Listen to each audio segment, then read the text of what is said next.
But our next guest is Steve Cadigan. And I want to tell you a little story about how we came to be in touch with Steve.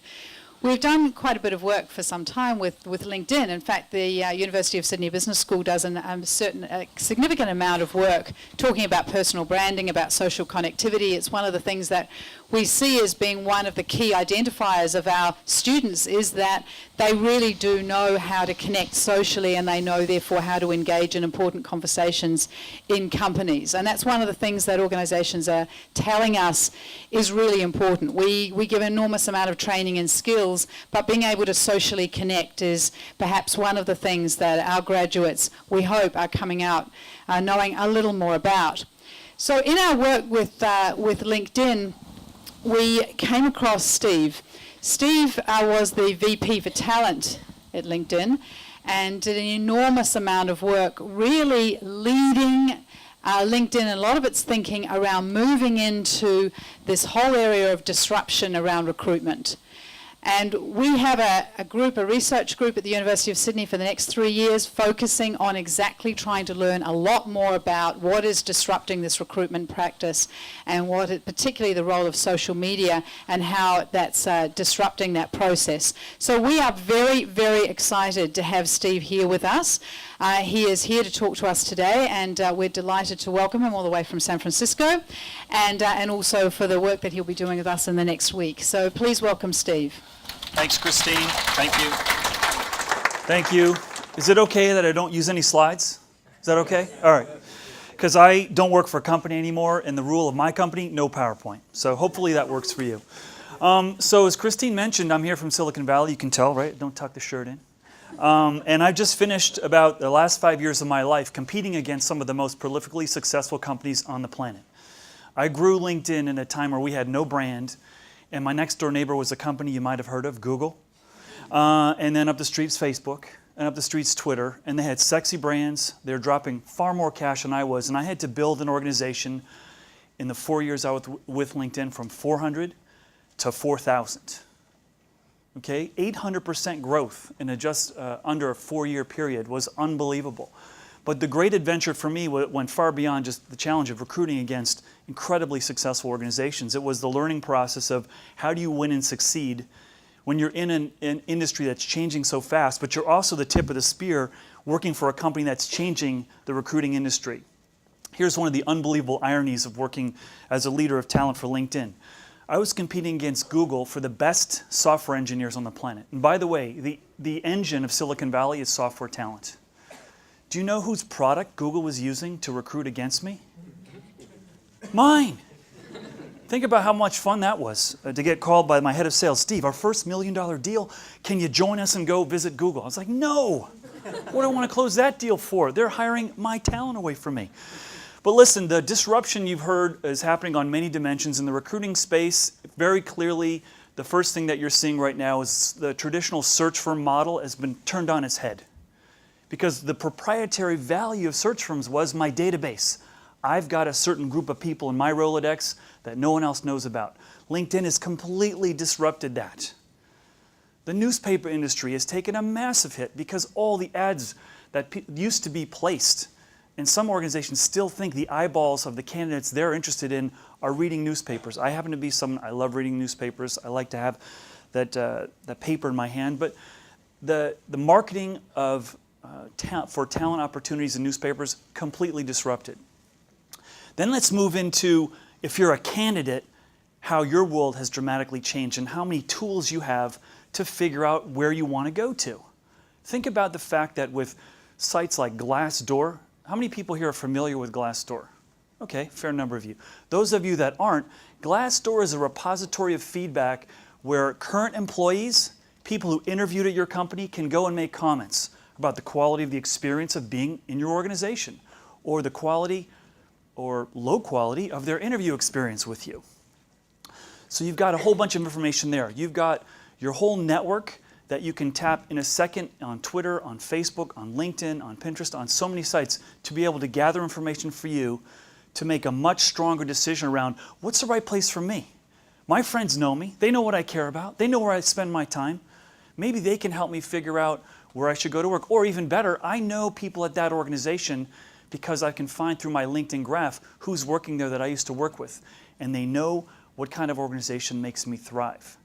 The power that candidates have today to find the best possible opportunity for them in their careers is unbelievable, and it's growing every day.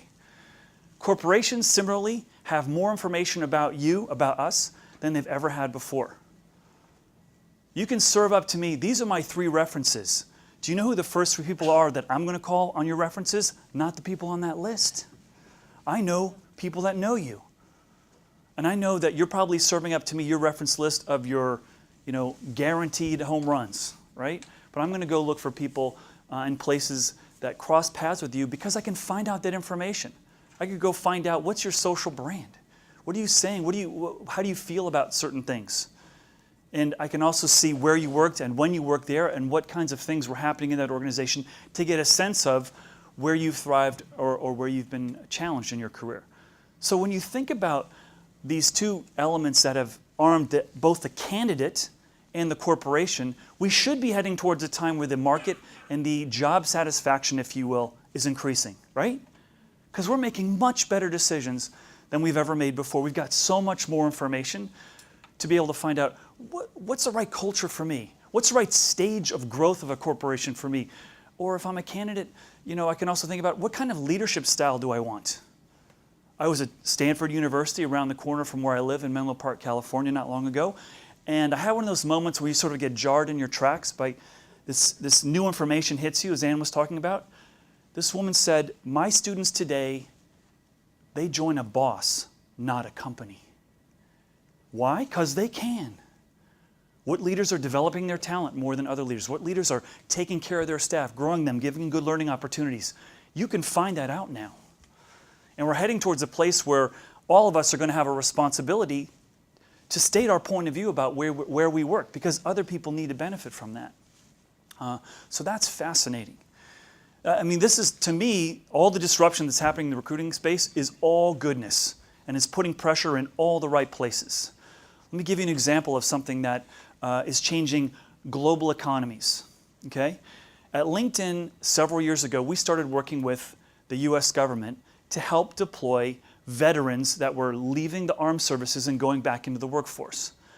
And guess what the government said to us? They said, you know more about our veterans than we do, where they're going to work. And we started to take a look and see, helicopter mechanics, when they leave the armed forces, they tend to go to these companies in North Carolina. Maybe we can help the government understand where they're going there, and maybe there's some skills that the government can help prepare the officers for before they leave the Army. So now you've got this whole efficiency flow of training and development so that there's not people stuck without a job from the armed services. Think about countries like Spain, where I was a few months ago. Talk about a country that's struggling, 25% unemployment. 1 in 3 households, every single person who could work is out of a job.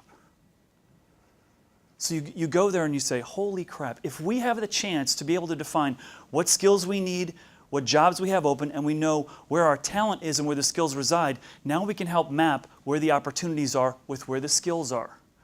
This is a disruption that is going to dramatically, I think, improve economies around the world. Organizations are going to have a much clearer line of sight to where's my talent, where's my needs, and now I'm going to be able to better invest in where I need to start educating my workforce in my country to address the future needs of my organization. Super powerful. So those, I think, are the 2 most dramatic disruptions that are happening. Job satisfaction should increase, okay? Hopefully all the stuff that Adam talked about, all the internal churn in organizations, helps contribute, because people today can talk about what it's like working somewhere. Organizations can no longer hide. Do you know the single biggest question or challenge I got when I was visiting customers around the world for LinkedIn was the head of talent would say, Steve, no, we get the whole recruiting thing. My management's afraid of it. They're afraid of social networking. They're afraid if everyone has a LinkedIn profile, they're going to be poached by other companies. Can you help me educate them? So we've got an adoption challenge that we need to work through. But it's the organizations that figure out what the future is about. It's about brand and the opportunity of brand. So I'm going to come back to that. So lots of goodness happening. Job satisfaction should increase. You should be excited about the future for you and for your children. But even more so, I think one of the things that LinkedIn has done, and I can't sell because I don't work there anymore, Adam, so it's cool. I can talk about LinkedIn in good ways. One of the amazing things that LinkedIn has done is it has been able to bring in this concept of love. I love what I do. Did you see Adam earlier? You think he likes what he does? Yeah, it's coming out of his pores. He loves what he does. This is the thing that I think is really exciting about how LinkedIn is changing the landscape is not only are you able to find out more about where you could work, you're able to find out what you could do. Okay, let's go back to 1982. I'm sitting in the career office of Wesleyan University in Nowheresville, Connecticut. And I go talk to the career counselor and they hand me a 3-ring binder. Hey, Steve, you've got a history degree. Maybe you're interested in being a teacher. No, not interested in being a teacher. Maybe you're interested in being a historian. No, I was a history major. Those are the easiest classes to take. That's why I was a history major. But I don't want to do that. I want to make some money. They said, well, they kind of shrugged. Let's fast forward to today. I can go into the career counselor at Wesleyan University. I can be probably like I was back then, spending more time in the gym than the library. But hey, I'm a history major. What do I do? Oh, Steve, awesome, history major. Let me pull up everyone that ever graduated here that was a history major and show you what they did. Show you the segments that they took their career paths. Show you opportunities that you never knew before existed for you. I graduated, I didn't even know what human resources was. Never heard of it. My mom's like, get a job at McDonald's if you need to in the summers of college. I taught tennis, I was a construction worker. I didn't know anything about business. My dad's a minister, my mom ran a daycare center. I knew nothing about it. And I tripped up on it in my first job because I went to a place where they just moved people around a lot in San Francisco. I got lucky. You don't need to be lucky in the future. You don't need to be lucky today. You're going to be able to see, with my background and my experiences, I can see people have taken 500 different paths. And maybe I can find people that I know who've taken different paths and talk to them about those opportunities. That's all good. But it's not all good. There is some darkness. I got to scare you guys a little bit. Make sure you're still listening to me. So disruption in this space, in the world of recruiting, with all these new tools and new technologies that you have at your disposal, can be overwhelming. It can make you do what I did when I was at LinkedIn, realizing, okay, so I've got 400 and we need to go by 1,000. And Google's out hiring me like crazy, and Twitter and Facebook and Yammer and all these other people. What am I going to do? And so I'm like, well, let me see if I can find someone who's done this before. Nope, no one's ever done this before. Oh my gosh, how am I going to be able to face this? And I went fetal. I went sort of like, mommy, help me. Paralysis. I got all this stimuli, all this stuff's happening, got all this pressure. Get these people on board right now. I was getting kicked in the teeth by the leadership team. Hire better talent, hire it faster. Like, well, what tool should I use? These guys are using those tools and these guys are using these tools. That's, I think, the biggest fear when you're going through disruption like we are in recruiting right now, is there's so many like shining lights. Which object should I grab? Which is the right one? And what's really important, I think, in the space of recruiting is to remember one thing. Recruiting is about relationships. So when you're all freaking out about all the change that's going on and all the challenges that you're dealing with, grasp onto something that is a true north, and that is recruiting is about building a relationship. Use those tools not to be the fancy cool guy who's like got all kinds of cool things going on. One of the things we did at LinkedIn that was really simple, candidates loved it. If you're driving to us for an interview, we'd shoot you a traffic report just to help you, just to know that we're thinking about the struggle that you've got to come here. We made it personal. And this is the thing where I think a lot of people in recruiting fail to understand. If recruiting is about relationships, all these tools and resources, especially social networks, give me more information to get to know you better and engage with you better. Not to shoot you an email and to hide behind all this technical stuff. It's to send you something that's personalized to you, that's going to connect you to me. I got 3 phone calls from recruiters last week, and they started pitching me jobs before they even asked me, Steve, are you interested in working somewhere new? There's so much information about me out there. There's videos about me. There's my LinkedIn profile. There's the silly, goofy stuff I post. You could find out so much. Why are you doing that? Why are you wasting my time? Why are you wasting your time? Okay? So at the end of the day, I think you take all this systems, all these new tools out there, all this disruption happening, what it's doing is creating a new transparent reality. right? And if people know more about you as a company, you better darn well be sure that you're building a good brand that's going to bring people in. One of the most successful organizations recruiting talent in the Valley is Google. Why? Because they got the smartest recruiters and the coolest tools? No. Because they've made themselves a place people want to be. And that's, I think, the challenge right now, is we've got all this stuff happening out there and people are struggling like, how do I deal with brand and identification in a universe with lots of other chances for people to be distracted? How do I distinguish myself in that space? And so that's the challenge, I think, for all of us as we think about how we want to make a difference. And for candidates, too. I think two big things are going to happen in recruiting in the next few years. It's already happening. In fact, I saw a tweet this morning. I'm like, oh, crap, this guy's stealing my material, and I haven't even delivered it yet. Resumes, CVs, LinkedIn profiles, bye-bye, they're going. You know what you're going to see? Your personal documentary about you. So what you're going to have? You're going to video testimonial. Organizations, are they going to post jobs anymore? Why would you post a job? We're looking for 6 years of experience and prior public company, IP, taking a company public, advanced degrees, and who's interested in that? What companies are going to realize, if you believe it's all about brand, if you believe people want an adventure today, not a job, because they can find adventure, what your job posting should be is a movie trailer. That's what it should be. Slap on a bunch of GoPros on your employees for a couple of weeks and throw together a movie trailer. Make it awesome. Life's too short. Back to the comment I made about love. Why don't we try harder to find places where we can love what we do? You might say, I love my job. If I asked your spouse, would they say that's what their feeling is about you and your job? Okay? So, great. If you're there, stay there, right? So I guess my final thoughts on this are, the future is super bright.